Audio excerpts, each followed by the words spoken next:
ৰন্ধন গেছৰ চিলিণ্ডাৰত পুনৰ বাঢ়িল দাম। ঘৰুৱা ৰন্ধন গেছৰ চিলিণ্ডাৰত ২৯ টকাকৈ বৃদ্ধি কৰা হৈছে। ১৪.২ কিলোগ্ৰাম ওজনৰ ঘৰুৱা চিলিণ্ডাৰৰ দাম বৃদ্ধি কৰা হৈছে। আজিৰে পৰা দেশজুৰি কাৰ্যকৰী হ'ব এই সংশোধিত দাম। দাম বৃদ্ধিৰ পিছতে দিল্লীত বৃদ্ধি হৈছে প্ৰায় ৯৪২ টকা হৈছেগৈ এতিয়া। আৰু আনফালে আমি যদি চাওঁ তেনেহ'লে ৭ মাৰ্চত ৬০ টকা বৃদ্ধি হৈছিল ঘৰুৱা ৰন্ধন গেছৰ চিলিণ্ডাৰৰ দাম। শ্ৰীভূমি জিলাত ঘৰুৱা LPG চিলিণ্ডাৰৰ মূল্য এতিয়া ১,০৮৫ টকা আৰু হয়তো কেইদিনমানৰ পাছত ২,০০০ টকা পৰ্যন্ত হ'বগৈ আৰু সেই আশংকাই দেখা দিছে। আৰু বিভিন্ন প্ৰান্তত ৰাইজেও প্ৰতিক্ৰিয়া প্ৰকাশ কৰিছে এই সন্দৰ্ভত। মূল্য বৃদ্ধিত কুঙা হৈ পৰিছে সাধাৰণ ৰাইজ আৰু তেওঁলোকে বিচাৰিছে যে চৰকাৰে নিয়ন্ত্ৰণ কৰক মূল্য বৃদ্ধি আৰু ঘৰুৱা বা বাণিজ্যিক যি চিলিণ্ডাৰেই নহওক সকলোৱে ব্যৱহাৰ কৰিবলৈ সদায় আচলতে প্ৰয়োজন হোৱা এটা বস্তু। আৰু যিসকল লোকে ৰেষ্টুৰেণ্ট বা যিসকলে হোটেলৰ ব্যৱসায় কৰে তেওঁলোকৰ বাবে আটাইতকৈ গুৰুত্বপূৰ্ণ এই চিলিণ্ডাৰটো। কিন্তু এতিয়া সেই চিলিণ্ডাৰৰ অভাৱত ভুগিবলগীয়া হৈছে বা অসাধু চক্ৰই ক'লা বজাৰত যিদৰে দাম বেছিকৈ তেওঁলোকে বিক্ৰী কৰি আছে ৩-৪ হাজাৰ টকাটো ইতিমধ্যে চিলিণ্ডাৰ ক্ৰয় কৰিবলগীয়া হৈছে। তাৰ মাজতেই ঘৰুৱা চিলিণ্ডাৰৰ দামো বৃদ্ধি হৈছে।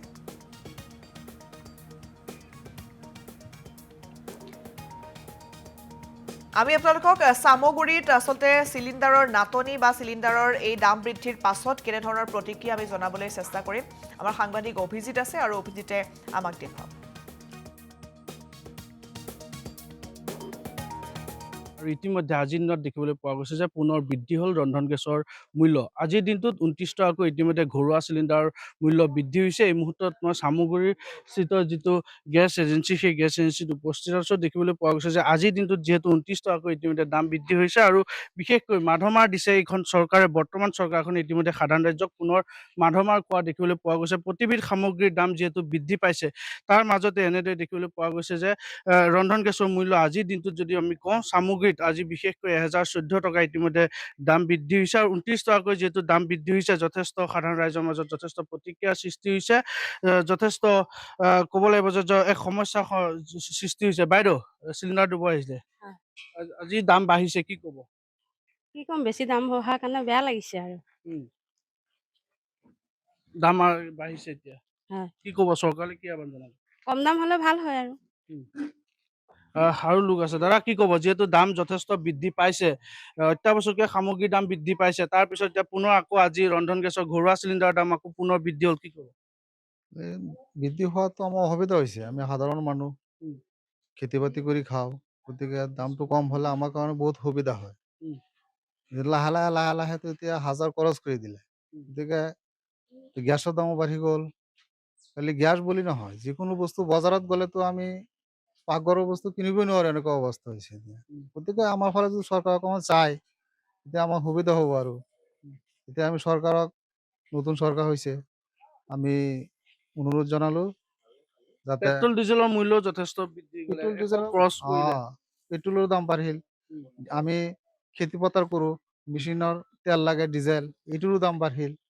সকলো বস্তু মোটামুটি দাম বাঢ়িল। এক প্ৰকাৰ ক'ব লাগিব যে সাধাৰণ ৰাইজ যথেষ্ট সমস্যাৰ সন্মুখীন হৈছে। সমস্যা হৈছে, এনেকুৱা সমস্যা হৈছে, আমাৰ যিসকল চৰকাৰৰ মানুহ আছে সিহঁতো গাঁৱত খবৰ নলয়, গাঁৱত একো হাহাকাৰ অৱস্থা হৈছে। দুখীয়া আমাতকৈ আৰু দুখীয়া মানুহ আছে, সিহঁতৰতো এনেকুৱা অৱস্থা হৈছে, মানে যিসকলে এটা বস্তু ১ কেজি কিনিছে এতিয়া ১ পোৱা কিনিবলগীয়া হৈছে, এনেকুৱা হৈছে। যথেষ্ট সমস্যা, যথেষ্ট অসুবিধা হৈছে। মহিলা সকলো আছে, বাইদেউ কি ক'ব? যথেষ্ট দাম বৃদ্ধি হৈছে। কৈছোঁ ইতিমধ্যে কৈ অহা হৈছে যে যথেষ্ট মধ্যমীয়া মানুহবিলাকৰ কাৰণে বহুত অসুবিধাৰ সৃষ্টি হৈছে। যিহেতুকে চাউল, দাইল যিকোনো বস্তুৱে মূল্য বৃদ্ধি পোৱাৰ কাৰণে সাধাৰণ মানুহৰ কাৰণে বহুত কষ্টৰ সমস্যা হৈছে। চৰকাৰক এটাই অনুৰোধ যাতে সাধাৰণ মানুহৰ কাৰণে অলপ ৰেহাই দিয়ে মোৰ তৰফৰ পৰা। নিশ্চয়কৈ এনেদৰে ক'ব লাগিব যে যথেষ্ট সমস্যাৰ সন্মুখীন হৈছে সাধাৰণ ৰাইজ। বিশেষকৈ যি আমি যদি অকল ৰন্ধন গেছৰ কথাই নকওঁ, আমি পেট্ৰল ডিজেলৰ মূল্য যথেষ্ট বৃদ্ধি পাইছে। কি ক'ব বাইদেউ? যথেষ্ট দাম বৃদ্ধি হৈছে। হয়, ৰাম টাঙোন দিছে, গেছৰ দাম বঢ়াইছে, দালি চেনি বঢ়াইছে, চব বঢ়াই মানুহ, আমি মধ্যম শ্ৰেণীৰ মানুহক চলিবলৈ ৰাস্তা নাইকিয়া কৰি দিছে। নিদিয়ে, চাকৰি নিদিয়ে, কিবা এতিয়া চলাৰ কাৰণে আমাৰ বহুত অসুবিধা হৈছে, বহুত কষ্ট পাইছোঁ আমি। জিকাই লৈ পেলাই এতিয়া আমি কষ্টহে খাইছোঁ। গতিকে তাই এইবাৰৰ পৰা ভোট নিদিওঁ বুলি ভাবিছোঁ। বিশেষকৈ চৰকাৰে যিসমূহ বিনামূলীয়া আঁচনি দিছে তাৰ পুতক তুলিছে নেকি ইতিমধ্যে? একো নাপাওঁৱে আমি, কোনো অৰুণোদয় নাপাওঁ, কোনো এইবিলাক বেলেগ বস্তু নাপাওঁ, কৃষি লোন নাপাওঁ। আমি খেতিয়ক শ্ৰেণীৰ মানুহ বুলি একোৱেই নিদিয়ে আমাক। এতিয়া চৰকাৰেই নিদিয়ে নে নে আমাৰ ব্লকৰ পৰাই নিদিয়ে নাজানো, আমি একোৱেই নাপাওঁ চৰকাৰী অনুষ্ঠান। বাইদেউ কি ক'ব?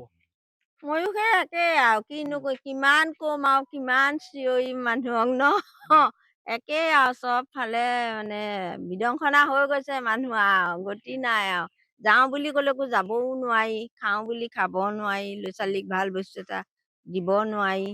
এতিয়া হ'বতো লাগিব, সেইখিনি সামৰ্থক হ'ব লাগিব। চৰকাৰে যি দুপইচা দিছে তাকো মানে লৈ গুচিয়ে গৈছে নহয়, চবতে লৈ গৈছে।